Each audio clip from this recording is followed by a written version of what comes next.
I'm Atra El-Nashar on Capitol Hill. Congress is struggling to address the rising cost of health care. Expiring COVID-era tax credits mean more than 20 million Americans covered under the Affordable Care Act are seeing their premiums skyrocket. And that's just the tip of the iceberg of this issue, on full display during a hearing with healthcare CEOs Thursday. You guys are getting so big. Healthcare.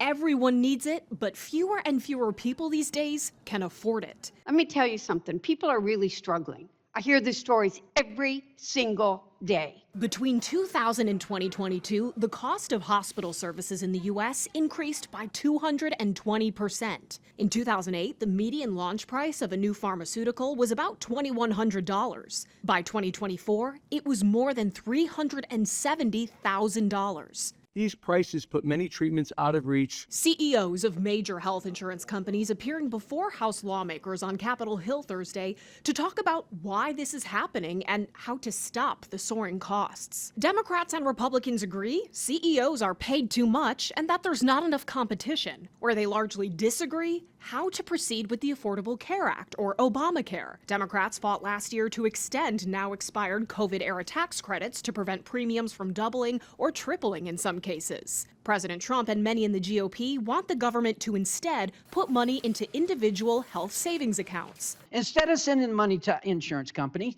send it to the patients. Frankly, that's insulting. A $2,000 deposit into a health savings account for someone whose premium is $2,000 a month does not go a long way. Many Republicans argue the Affordable Care Act and its recently expired subsidies gave insurance companies cover to raise their premiums. Premiums are up, deductibles are up, choices down. But insurance companies say they have no choice but to raise premiums. In fact, some say they've lost money on the ACA exchange. Premiums really reflect the actual cost of healthcare services. We did not perform well in the exchange last year, so cost actually exceeded the premiums we collected. Last week, President Trump put out what he calls the Great Healthcare Plan that includes his health savings account proposal.